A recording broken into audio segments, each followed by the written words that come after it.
कुरुक्षेत्र में दो सेनाएं खड़ी थीं। लाखों योद्धा तैयार थे, हथियार तने हुए थे और अर्जुन का धनुष जमीन पर पड़ा था। ये था अध्याय 1 का अंत। ये है अध्याय 2 का आरंभ, जहां एक योद्धा टूटता है, वहीं से एक शिष्य जन्म लेता है।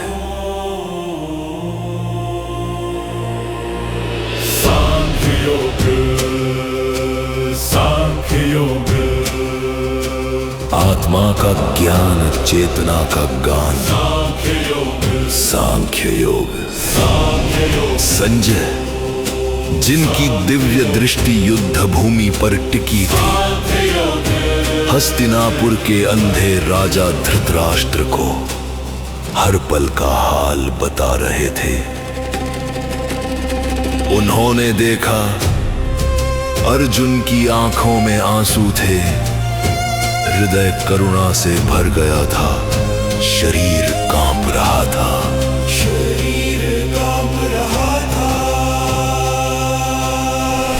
अर्जुन का शोक केवल कमजोरी नहीं था, वो एक सच्चे इंसान की पीड़ा थी, जो अपनों को मरते देखने से टूट रहा था।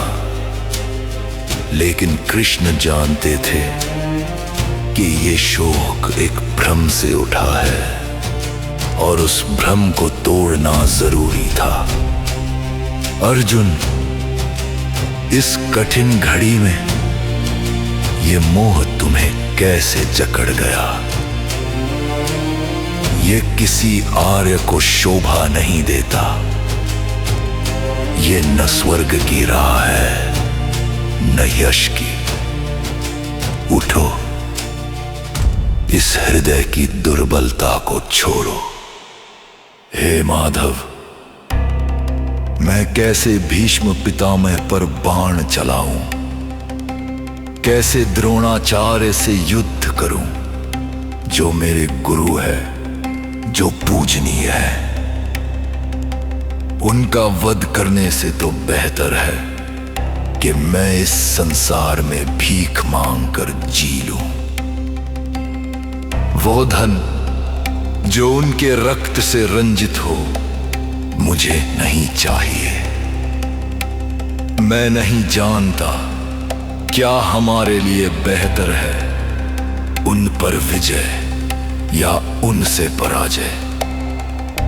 मेरी स्वाभाविक क्षत्रियता मोह के अंधकार में खो गई है। हे कृष्ण, मैं आपका शिष्य हूं। मुझे मार्गदर्शन दीजिए। किसने जन्मा इस प्रश्न को? किसने बोया ये दर्द? जब टूटे मन ने पूछा, कौन हूं मैं, क्या है मेरा धर्म? ये था एक महान योद्धा का सबसे बड़ा साहस। भीष्म से न डरने वाला अर्जुन आज अपनी कमजोरी स्वीकार कर रहा था। अपने सखा के सामने गुरु मानकर। यही वो पल था जब भगवद गीता वास्तव में आरंभ हुई, और तब श्री कृष्ण ने वो बात कही जो इस संसार में आज तक कोई इतनी स्पष्टता से नहीं कह पाया। अर्जुन, तुम ज्ञानी की तरह बात करते हो, लेकिन शोक उस पर करते हो जो शोक के योग्य ही नहीं। बुद्धिमान न जीवितों के लिए शोक करते हैं, न मृतकों के लिए। ऐसा कभी नहीं था जब मैं नहीं था, जब तुम नहीं थे, जब ये सभी योद्धा नहीं थे, और आगे भी ऐसा कभी नहीं होगा कि हम न हो। न जायते म्रियते वा कदाचिन, नायं भूत्वा भविता वा न भूयर, अजो नित्य शाश्वतोऽयं पुराणो, न हन्यते हन्यमाने शरीरे। आत्मा न कभी जन्म लेती है, न कभी मरती है। वो अजन्मा है, नित्य है, शाश्वत है। भौतिक शरीर के नष्ट हो जाने पर भी आत्मा का नाश नहीं होता।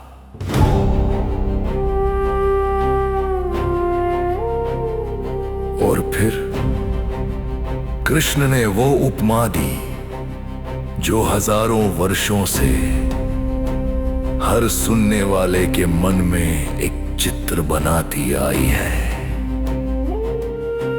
जिस तरह हम पुराने वस्त्र उतार कर नए वस्त्र धारण करते हैं, उसी तरह आत्मा पुराना शरीर छोड़कर नया शरीर धारण कर लेती है। आत्मा को कोई शस्त्र काट नहीं सकता, अग्नि जला नहीं सकती, जल भिगो नहीं सकता, वायु सुखा नहीं सकती। वह नित्य है, सर्वव्यापी है, सनातन है। तो फिर तुम किस पर शोक करते हो? देह बदलती है, देह बदलती है, पर आत्मा अमर है। जन है, मृत्यु है, पर चेतना अजर है। देह बदलती है, देह बदलती है। जो जन्म लेता है उसकी मृत्यु निश्चित है, जो मरता है उसका जन्म निश्चित है। जो अटल है उस पर शोक कैसा? अच्छेद्योऽयं दाह्योऽयमखिलेद्यो शोष्य एव च, नित्यः सर्वगतस्थाणुर्जलोऽयं सनातनः। यह था सांख्य योग का पहला महान सत्य। आत्मा अमर है, शरीर नाशवान है। जो दिखता है वो मिटता है, जो सत्य है वो अनंत है। जब जब जाए आत्मा की सच्चाई, तब मिटे भय का अंधियारा। ना मृत्यु है, ना जन्म का बंधन, बस चेतना का विस्तार है।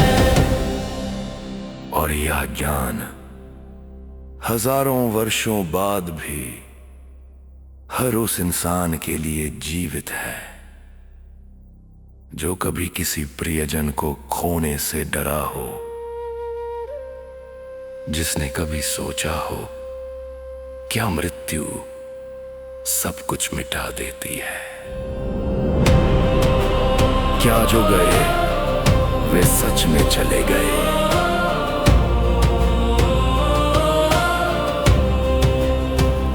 अजो नित्यार शाश्वतोऽयं न हन्यते,